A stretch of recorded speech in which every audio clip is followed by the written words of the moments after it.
Tonight on CTV News at 6. Growing concerns for those with developmental disabilities. We've really noticed a decline. It's been awful. Officials in Sudbury say the system is in crisis. Our roads, our safety. The Ontario NDP is on a 9-day northern tour, traveling highways 11 and 17. And is going to be at a new location. Not being able to use facilities in like the Hollinger Park like we did last year, some renos going on there. Timmins is set to host a big snowcross event. CTV News at 6 with Tony Ryma and Rick Wyman with weather. Good evening. Thanks so much for being with us on this Tuesday, March 3rd. The Sudbury Community Service Centre says it's a system in crisis. Advocates say individuals with developmental disabilities are experiencing homelessness and exploitation. CTV's Lindsay Ehrlich has more. I would like to sound an alarm and raise public awareness due to the dire situation. And we'd like to tell you we're not okay. Leaders in Sudbury's developmental services sector are raising urgent concerns about a system they say is in crisis. We've really noticed a decline. It's been awful. Many of our individuals that we're seeing today actually have no other supports. They're struggling to maintain their apartments, and some don't have apartments. Nathan F. is a client at the center who is surfing on friends' couches. He says he is not eligible for permanent subsidized housing because he is not staying in a shelter or homeless encampment, which means he could be waiting for housing for 5 years or longer. I have a job, I work, but the funding is not there because with my work in ODSP, I still don't make enough money to pay first and last month's rent. It's virtually impossible. Advocates say many Ontarians believe people with developmental disabilities are adequately supported, but here in Sudbury, many are ending up homeless. We have incredibly vulnerable people who are being abused sexually, physically. Their belongings are being stolen. They don't feel safe and they have nowhere to go. People take advantage of them and they don't have the proper supports to ensure that those things don't happen. With a provincial budget slated for the end of March, advocates say they hope to work with the government to identify sustainable long-term solutions. We're just really concerned that we're at a point right now where we can't go any further, and there's a lot of compassionate fatigue with our workers and our outreach people that they're doing their best, but they can only do so much. Cooper has been working in the sector for over 35 years and says he feels the situation has been dire for the last 15 years.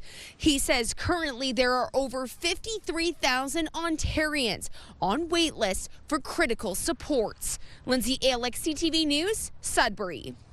The Ontario NDP kicked off a 9-day northern tour called Our Roads, Our Safety. Members are consulting with drivers who use highways 11 and 17.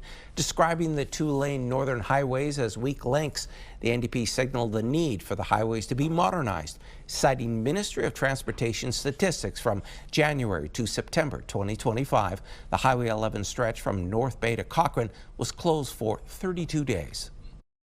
If you're really serious about Northern Ontario and you're really serious about how significant Northern Ontario is and you're really serious about protecting this country from the threats it faces in other places, this isn't a project here and there kind of thing. This is a let's get it finished, let's get it built.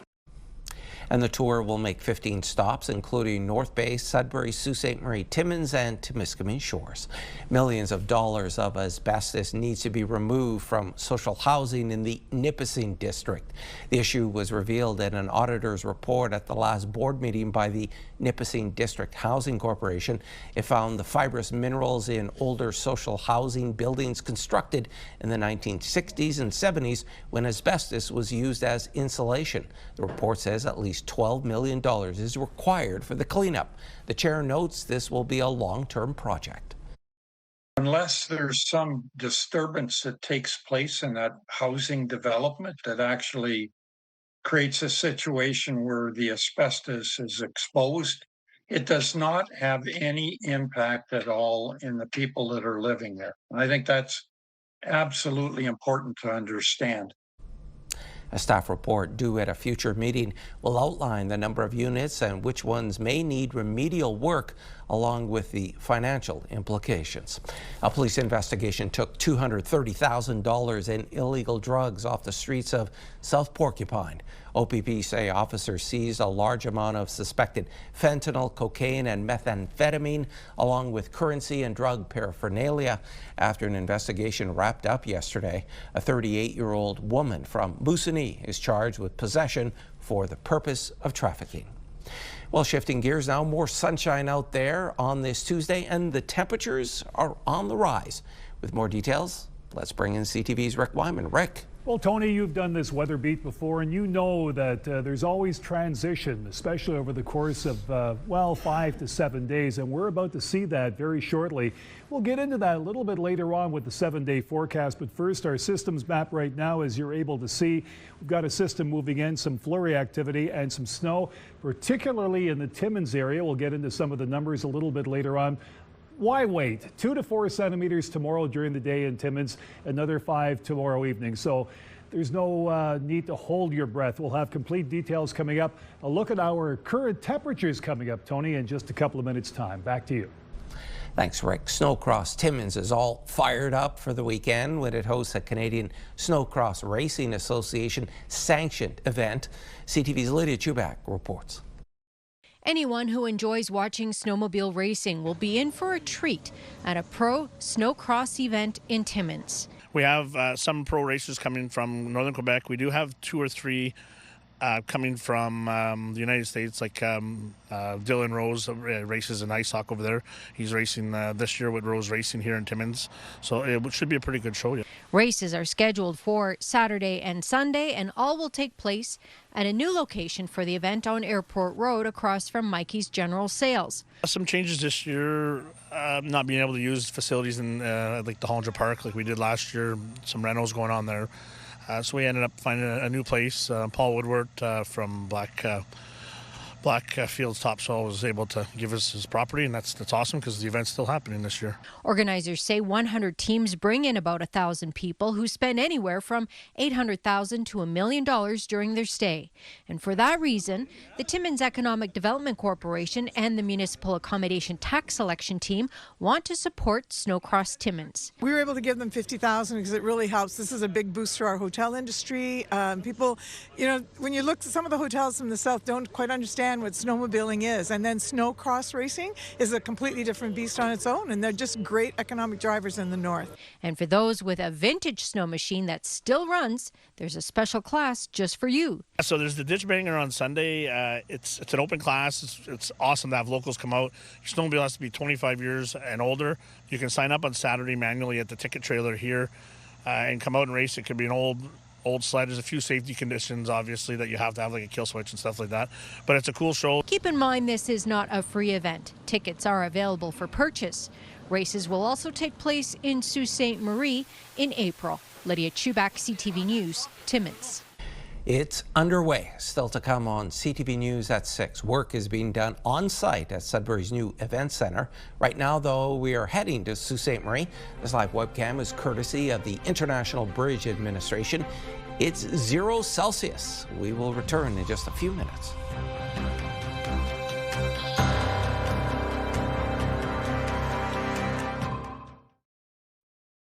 Pure Country 91.7 wants to send you to Sandals South Coast in Jamaica. We're giving away an all-inclusive Caribbean vacation for 2 every weekday. Listen for your chance to win. Pure Country Passport with Sandals Resorts. Get closer to the Caribbean.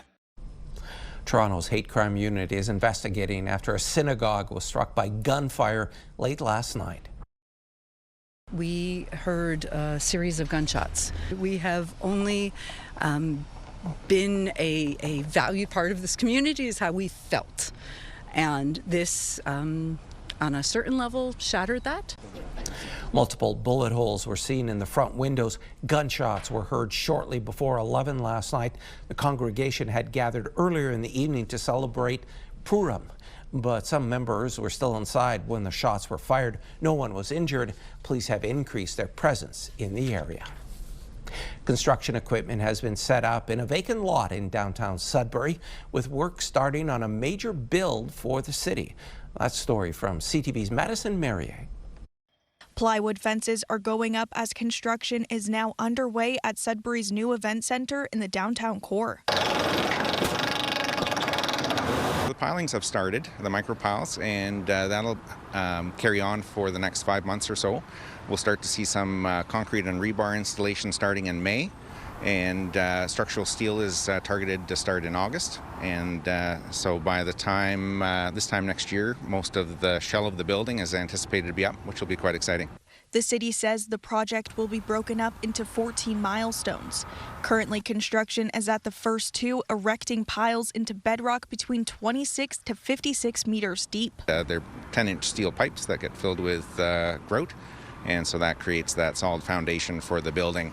So it is founded on bedrock, even though there's a lot of poor quality soils above it. A Western Canadian-based construction company won the bid to construct both the event center and the cultural hub, but they are working with many local contractors to complete the projects. We do want to support all the local contractors. PCL has been reaching out to all the contractors in the industry to get pricing from all the available contractors and suppliers. Obviously, we're looking for the best value, and our local contracting group, so I think they have that competitive advantage just by being locals. More estimates come as the work continues, but for now, Vilco says they're on track to stay within the $200 million budget set out by council. Madison Merrier, CTV News, Sudbury. The banning of a popular social media app on municipality devices has officials with the Sault Ste. Marie Public Library thinking twice. They feel they may be missing out on opportunities to turn young people into avid readers. The Sault Library once used its TikTok account to engage with community members while also staying up to date on trends in the literary world. But since 2023, the app has been banned across all city devices due to concerns with security risks from the China-based company. Library officials say they see TikTok content from other users that could be replicated in the border city. TikTok has a kind of a younger base than maybe, say, Facebook or even Instagram. Each social media platform reaches a different demographic, and we feel like we're missing a key demographic by not having the TikTok accounts. I think if it's a powerful medium, how can it be done safely? And the way it can be done is just get a standalone device. And in fact, no social media application should be on corporate devices. It needs to be on a standalone device, and that's a security best practice. McDonald says he's recently reached out to the city to gauge his views on overturning the ban, but hasn't heard back. Kirkland Lake is warning its residents about the potential for flooding, saying warmer weather could result in a rapid snowmelt and potential flooding in low-lying areas. The warning comes following a state of emergency 2 years ago in the town when heavy rainfall hit the region. At that time, the banks of the Murdoch and Rand Creeks overflowed, and there was a surge of the town's sanitary system. Officials urge residents to clear window wells and move snow from foundations. Public Works is working on drainage while monitoring the hot spots. All right, back now for a check on your current conditions. Here's Rick. Tony, we'll have to keep a close eye on, of course, the rain and melting conditions over the course of the next couple of weeks. Of course, we don't want to see the dreaded flooding situation that we've experienced in the past in the Northeast. Forecast radar, this is what we've got going right now. Some shower activity, some warmer temperatures by the weekend. We'll get into that in a couple of minutes with our 7-day forecast. But first, let's go through some of the current temperatures. In Moosonee, we start off at -15, some snow. Cochrane -4 in snow. Light flurries in Timmins at -9. Kapuskasing -11 with the flurries as well.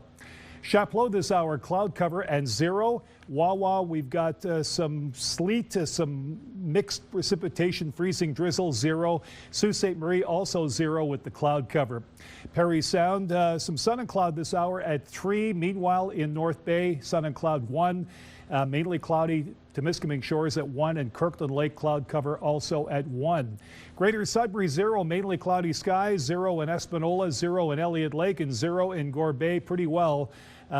Mainly cloudy conditions across that Highway 17 corridor. Tony will take a look at the 7-day forecast and more, and people are wondering, what will it look like this weekend? You'll get some milder temperatures, but also some precipitation in the form of rain and possibly sleet. Details coming up. Tony? Thanks, Rick. The Iranian Revolutionary Guard is a powerful force. Next on CTV News at 6, some Iranians now living in Turkey are afraid of speaking out about their homeland. And Prime Minister Carney is looking to build on important ties with Australia. Strikes escalate across the Middle East, with the U.S. and Israel launching a fresh wave of attacks on Iran. Israel and U.S. allies in the Gulf faced a barrage of retaliatory attacks from Iran. Iranians, meantime, are fleeing to safe zones like Turkey, which is where we find CTV's Adrian Gabriel. As the sun sets on day 4 of this war, the scale and scope is painfully coming into focus. South of Tehran, Israel struck this compound today, belonging to the group responsible for electing Iran's next supreme leader. Throughout the night and into the day, Israeli forces have also been targeting Iranian-backed Hezbollah positions across Lebanon. The Red Crescent says that more than 780 have died in Iran since the fighting began on Saturday, with the single biggest loss of life taking place here at this girls' school. Neither Israel nor the U.S. have claimed responsibility, though nearby fresh grave sites have been dug to bury dozens of children. The president of the Red Crescent in Iran saying that more than 168 children, aged 7, 8, and 9, were martyred. The fear, the panic, the anxiety experienced by millions of people in the Middle East and beyond is palpable and was entirely avoidable. 11 countries across the region have been on the receiving end of airstrikes fired by Iran since the fighting began. Following an Iranian attack in Saudi Arabia, the U.S. have shuttered embassies in Riyadh, Kuwait, and Beirut. With Tehran under a daily, deadly bombardment, thousands of Iranians are trying to flee to neighboring countries. Turkey is home to more than 120,000 Iranians, with many residing right here in Istanbul's historic quarter. But foreign nationals we spoke with at cafes in this neighborhood declined to speak on camera, still fearful of the reach of the Islamic Revolutionary Guard and anti-Iranian sentiment here in this country. So celebrations in your house last night. Halit Yenejeh's wife is Iranian. The couple have been waiting for the decimation of the Islamic regime. Islamic regime for devil, for Persian people, we are happy, really happy. Devil's times finish. Halit, what is your hope for the future? We want good election, good rules election, and secular system for Iran. As the flames of war fan out of control, any semblance of peace in the Middle East at this hour remains a distant hope. Tonight, U.S. Central Command said they've hit 1,700 targets since their joint operation with Israel began. With Iran hitting back, this entire region has been thrown into a state of chaos. Adrian Gabriel, CTV News, Istanbul. Meanwhile, as tensions escalate in Iran, 2 Sudbury residents with family in the region are sharing their perspectives on the conflict. CTV's Amanda Hicks has that story. Amir Hossein Zolfavary moved to Sudbury in 2020 to pursue his master's degree at Laurentian University. When the conflict intensified this week in Iran, he says he was cut off from loved ones. The moment that it started, that theocratic regime had shut down all kind of the communication, including landlines, phones, internet, and everything. So there is no way to contact the family. While some label the escalation as the start of a war, some of Zolfavary's anxiety has eased following recent military actions by the U.S. and Israel. Many are translating or considering it as a war that Trump or Netanyahu started, which is not, which is false narrative. We do not believe in that, no. It was a rescue mission. It's not a war, it's a rescue mission. It's a sentiment shared by downtown Sudbury business owner Mohammed Abdullah Zadir. He moved to Sudbury 7 years ago from Iran to start a new life with his wife and children, but still has family back in his homeland. The only thing that they say, don't worry, we good, we will win. He says the current intervention is the only path forward after decades of oppression and the loss of thousands of lives during protests. When that Islamic regime killed my people in the street, the numbers are crazy. More than 50,000 killed, and they just asking for freedom and their rights to choose their government. That's how that government responds to them. So with this kind of governments, the only solution is this. Both men say they're holding on to hope for a resolution that finally brings their families and their country peace. Amanda Hicks, CTV News, Sudbury. Global Affairs Canada has issued travel advisories for several countries throughout the Middle East, telling Canadians to avoid all travel in those areas as the conflict escalates. If you're going to be traveling to the region anytime soon, it really depends. If you're traveling the next few days, obviously pay attention to what your airlines are saying. If you're not traveling for a few weeks or a couple of months down the road, maybe just take a wait-and-see approach. But again, pay close attention to the refund exchange policies with your airlines. Regardless of where you are in the Middle East, if you're thinking about traveling, you need to think about your own exit strategies if that's possible. I did see that some land borders are still open, so it might be safer to cross the border by land to a country that maybe it has not seen so much attacks as of late. Global Affairs Canada says more than 85,000 Canadians and permanent residents are registered as being in the region. As of Monday morning, the agency says nearly 3,000 Canadians and permanent residents were in Iran and more than 6,000 in Israel. The Canadian government says it's not aware of any Canadians who've been injured or killed so far. 2 tourists from Canada were killed in a bus crash in the Dominican Republic. Local authorities say the incident involved Sunwing vacation guests. The crash happened Sunday. The bus, operated by a third-party provider called Nexus Tours, was carrying guests to their hotels. Media quoted authorities confirming 2 deaths of foreign nationals and 19 injuries.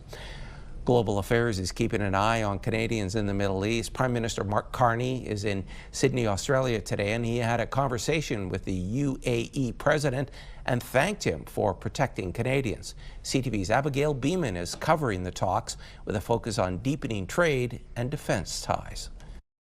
We heard from the Prime Minister Canada supports efforts to stop Iran from obtaining a nuclear weapon, a position he says Canada takes with regret. It's for the United States and Israel to make the case, and for whether or not that is the case. And it's for others, more expert than me, non-lawyer, certainly non-international lawyer, who are more expert to make that determination. And that said, well, Canada was not asked to participate, you know that. We were not informed in advance. We were not asked to participate.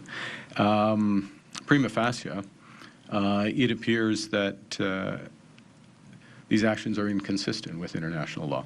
Carney said he has not spoken with the U.S. president since the airstrikes began. The Prime Minister was also asked a number of questions about India. Mark Carney said he would not use the words of the government official who suggested India is no longer actively engaging in foreign interference. But Carney wouldn't explicitly answer our questions about whether foreign interference is actively taking place, citing confidential briefings. But he did say there is progress. Carney said there's a range of countries who try to engage in foreign interference from time to time, and Canada will continue to call them out. Abigail Beeman, CTV News, Sydney. The chief coroner in British Columbia has called an inquest into the events that led up to the Tumbler Ridge shooting last month. 8 people were killed, plus the shooter, in one of the worst mass shootings in Canadian history. An inquest will provide an open, independent forum to examine the circumstances surrounding these 9 deaths, identify any systemic or procedural issues, and make evidence-based recommendations aimed at preventing similar loss of life in the future. A key area of examination will be how individuals in crisis are identified and supported, including access to mental health supports and services in rural and remote and small communities across British Columbia, such as crisis intervention and wraparound supports. The inquest will look into how mental health services and public safety systems support people experiencing a complex mental health crisis. It will also review emergency response coordination, how it intersects with firearms oversight, and how the shooter obtained weapons. The coroner says the shooter's exchanges with ChatGPT could be included as evidence.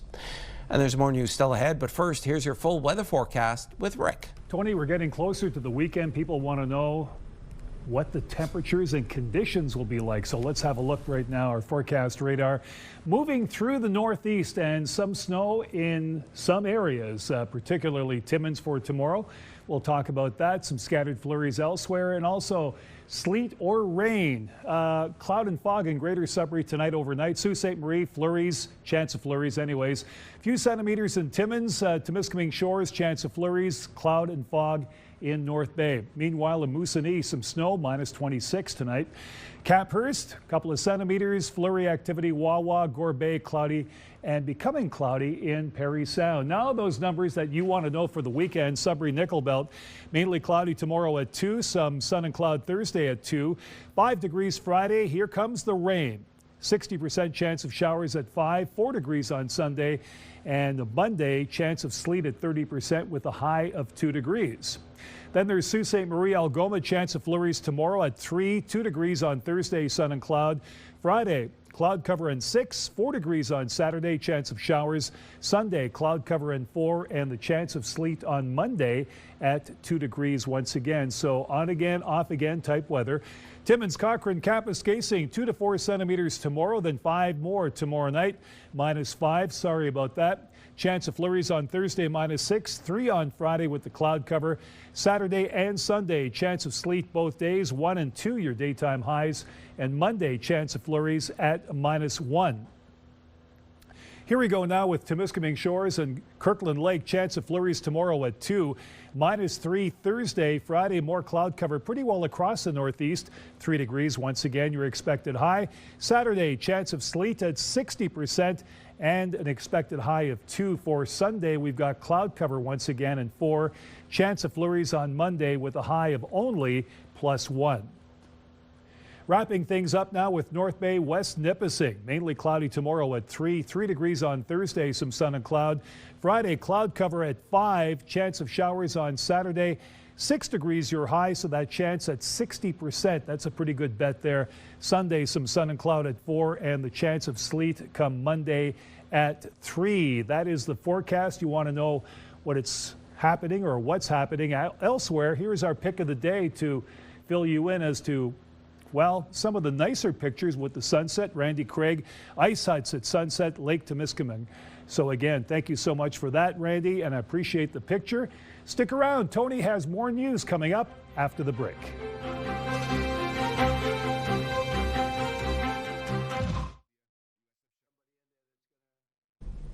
Welcome back. You're watching CTV News at 6. I'm Tony Ryma. Now some sports. The Toronto Blue Jays played an exhibition game against Team Canada today ahead of the World Baseball Classic. The team will take a break from their normal spring training schedule to square off against the national team in Florida, and the Blue Jays won the game 10-7. Mississauga's Josh Naylor will serve as captain of Team Canada. The 28-year-old is the first baseman for the Seattle Mariners. The World Baseball Classic begins tomorrow night, but Canada won't take the diamond until Saturday. Canada is in a group with Colombia, Puerto Rico, Cuba, and Panama.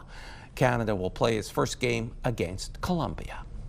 Today marks 100 days until the World Cup arrives in Canada. Toronto will host 6 games as part of the global tournament, with tickets and hotel spaces becoming a hot commodity. CTV's Rahim Ladani has more.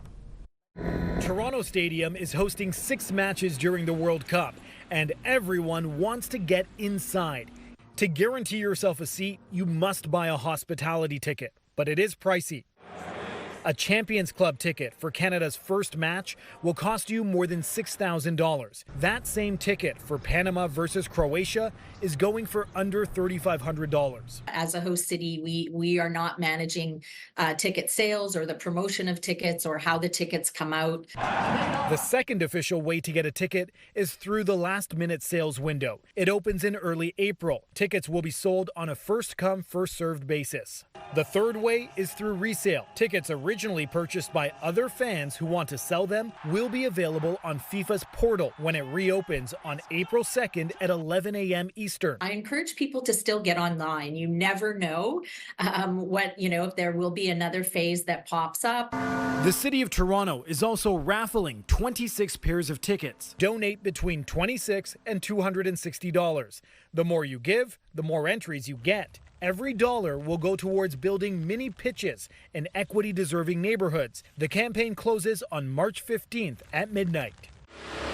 While fans scrimmage for tickets, out-of-town visitors are scouting hotel prices. And there's definitely many price points of accommodations. We saw similar comparisons when Taylor Swift was here in Toronto. Let's look at the prices. Hotel X is the closest to Toronto Stadium. On May 1st, a room is going for $428, while on the day of Canada's first match, the hotel is fully booked. The Shangri-La is booking rooms in May for around $559. On June 12th, the same room is nearly $2,000, and you have to commit to staying 2 consecutive nights. There is definitely plenty of hotels outside of the downtown core. Mississauga, Brampton, Vaughan, Markham. The FIFA World Cup can be expensive, but you can also make money by taking a break from the action. Airbnb is offering an incentive where if you're a new host on the platform and rent out your place by the end of July, the company will give you an extra $1,000. That's on top of the money you'll get from your guests. We're really working hard to make sure the visitors that are here for the games are digging much deeper into the city. It might be their first time in the city, or maybe they're coming back, but it's an opportunity for hundreds and thousands of businesses to benefit from these visitors that are coming in. Whether you're cheering or cashing in, this World Cup is already paying off. Raheem Ladani, CTV News, Toronto. BC says it's ending the practice of setting clocks forward in the spring and setting them back in the fall. CTV's Sinjin Alexander tells us the decision to stick with daylight saving time year-round will have far-reaching impacts. The government figured this would be a popular announcement, so much they included a dance portion. One more time, we will have to move those clocks forward to daylight saving and never change them again. We all have that microwave or that oven or something that you got to manually plug in the time change. And we won't have to do that anymore. The twice-yearly switch has long been bemoaned by the public. So this appears to be a welcome surprise. I'm so happy about that. Really? Yeah. Great. It's unnecessary.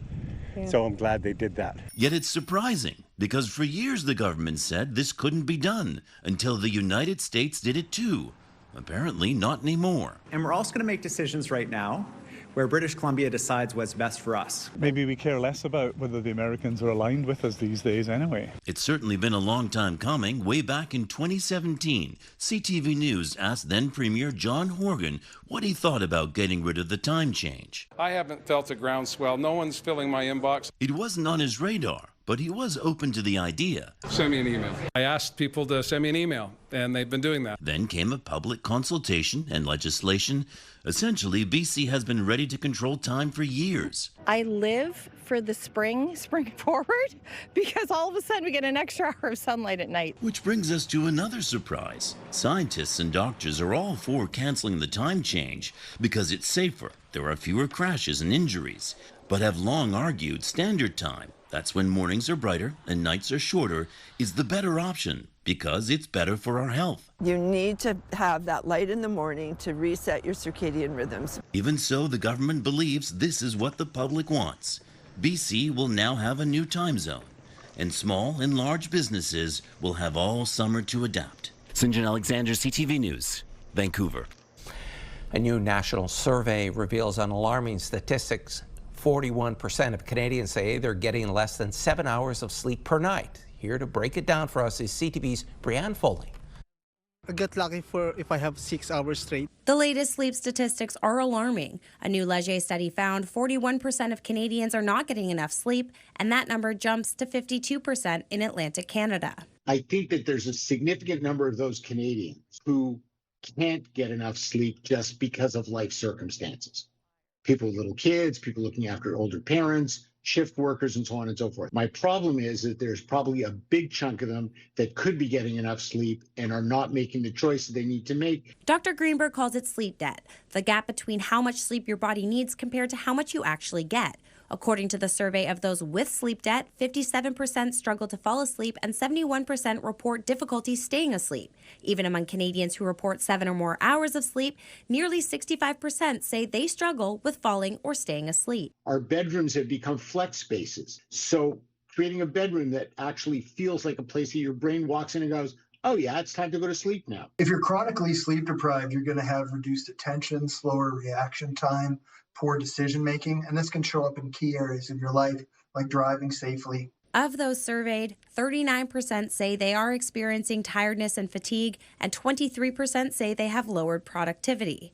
So we asked Maritimers if they think they get enough sleep. Usually around 8 hours. I had sleeping issues in the past, so I try to have like a good routine before bed and not look too much at my phone. Work, and then after work, well, honestly, you cannot sleep right away, right? Yes, I do. I'm the queen of sleeping. Regular habits and schedules. A tip psychologist, Dr. Simon Sherry, echoes. Regulating our routine, picking a consistent bedtime and a consistent waking time, and sticking to that, recognizing how important sleep is. An important wake-up call for many Canadians who struggle to get a good night's rest. Brianne Foley, CTV News, Halifax. So are you traveling this March break? Still ahead on CTV News at 6. What you need to know health-wise if you are taking a winter vacation.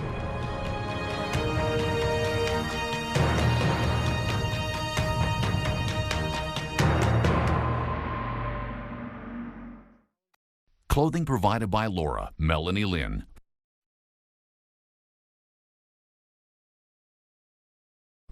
A new survey finds roughly 3 million Canadians are taking GLP-1 drugs, and millions more would like to. A Leger healthcare poll finds that more than half of people taking the medications, which include Ozempic, reported decreased appetite, with 40% reporting fewer cravings. Meanwhile, 4 in 10 people report having cut back on alcohol since going on the medication. Weight loss is the #1 reason people take the drugs, followed by diabetes treatments. Sun-starved Canadians are looking at different destinations for March break this year, but does that mean different vaccinations or other travel preps? CTV's Pauline Chan reports. With Cuba, Mexico, and Florida off many Canadians' lists for March break travel, Dr. Christine Palme says she's hearing more about patients planning for Southeast Asia, the Mediterranean, and Central America. I think that there is a shift in location choice just based on what's happening globally. And that may mean different vaccinations are needed. Some locations such as Africa, Southeast Asia, they do require pre-planning in order to get the vaccines. There's also some financial costs that may be associated with this that may need some financial planning in advance. For example, anti-malaria medications must be taken before, during, and after your trip, depending on where you're traveling, and new vaccinations are always being developed. We now have vaccines against chikungunya, which is an illness that can be quite devastating. There's some things down the pipeline for dengue fever. Measles is spreading in many countries, so make sure all your standard immunizations are up to date. Patients who have chronic diseases may need to speak to their family doctors about bringing certain medications, antibiotics, particularly if they're traveling somewhere remotely. So, really there's not a one size that fits all. Anti-nausea medication, diarrhea treatment, and pain meds are recommended for your first aid kits. Don't forget sun protection and bug repellent, especially in areas where mosquito-borne illnesses like Zika, chikungunya, and malaria are common. And while March break is less than 2 weeks away, there is still time for vaccinations. Generally speaking, nothing is too late. Dr. Palme says visiting a travel clinic, especially for overseas destinations, is a good idea. Pauline Chan, CTV News. As we told you yesterday, March is Fraud Prevention Month, a time when everyone is encouraged to be extra cautious to ensure you don't fall victim to scams. Many fraudulent texts and emails used to be easy to spot, but with the advent of AI, some scams can now look like the real thing. CTV's Pat Foran has details. Many of us are bombarded with fake texts, emails, and phone calls on a daily basis. RBC conducted a survey and found that 81% of Canadians feel there is a new scam to watch out for almost every week, and 83% said it's safest to assume any unexpected text, email, or call is a scam. Equifax Canada has its own survey and says 67% of Canadians worry about identity theft, 64% impersonation and phishing scams, 59% digital payment scams, and 46% investment and romance fraud.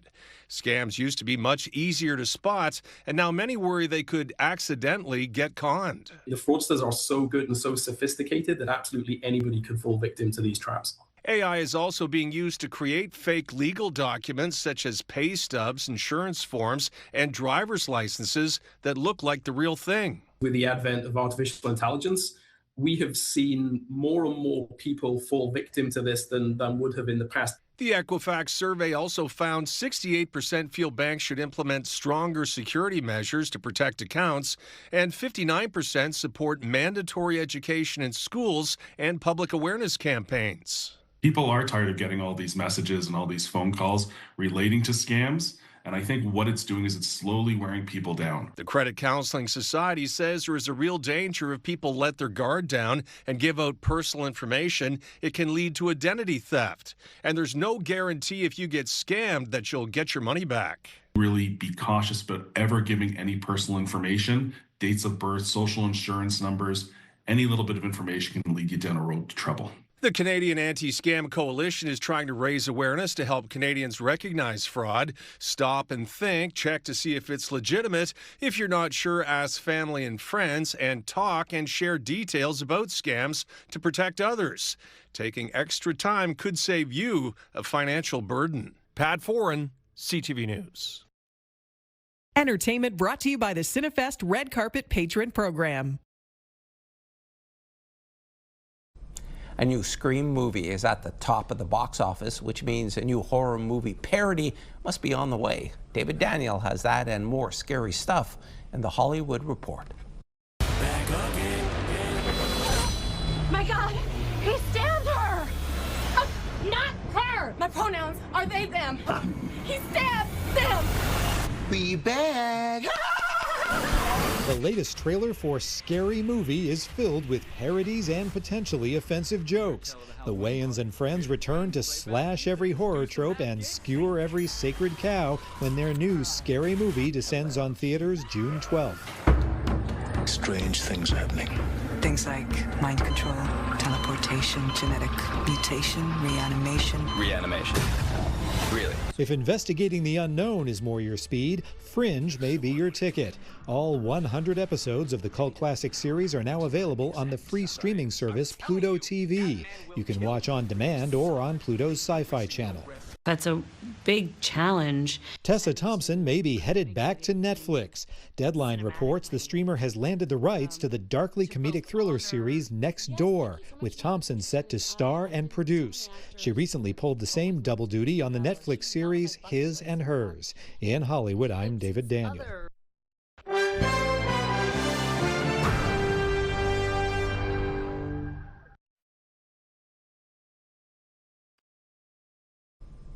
North American markets tanked today with investors worried about the Middle East war. BNN Bloomberg's Mirella Fernandez has more.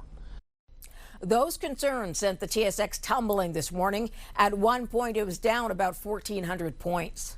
Gold and silver stocks sold off, dragging the TSX down. But the S&P 500 and the Nasdaq were also in the red. Now, the TSX did recover later in the day. Oil continued to gain since the attacks on Iran have paralyzed the movement of oil in the Middle East. Here are the closing numbers for the day. The Canadian dollar down a fraction to 73.15. West Texas Intermediate up over $3 to 74.56. Western Canadian Select up almost $5 to 57.72. And the TSX ended the day down 756 points. Those are your business headlines. I'm Mirella Fernandez.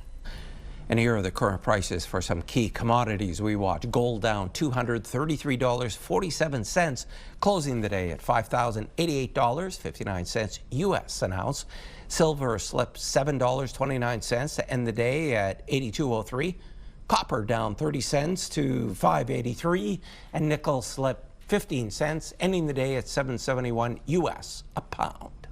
And Rick is back now for one last look at your Wednesday weather. Well, Tony, it's a good thing I forgot to buy an ounce of gold today. It took a drop on the markets. Let's check out some of the temperatures, which are on the rise. Sudbury for tomorrow, mainly cloudy at 2. Timmins, snow tomorrow, 2 to 4 centimeters during the day, 5 centimeters at night, -5. Sault Ste. Marie, 3 degrees and the chance of flurries. Elsewhere in North Bay, 3 degrees, mainly cloudy. Parry Sound, some sun and cloud at 4, and the chance of flurries, 2 degrees in Temiskaming Shores. Tony, back to you. Thanks, Rick. A unique kind of winter fun in the state of Maine. The state held its 3rd annual Ski Jour competition over the weekend. Ski Jour is a winter sport in which a person wearing skis is pulled by a person riding a horse. The name is derived from the Norwegian word meaning ski driving. Competitors are timed as they weave through a 1,000-foot course of gates, rings, and jumps at top speed. And finally tonight, Canadians across the country looked to the sky overnight and early this morning, catching a rare celestial show as a total lunar eclipse turned the moon red. This was the view of the blood moon over Toronto early this morning. The Canadian Space Agency says the phenomenon happens when Earth moves between the sun and moon, casting a shadow, turning the moon a deep red. The next total lunar eclipse won't happen until late 2028. And folks, that's our show. Thanks for watching. More news comes your way at 11:30 with Ian Campbell. Good night.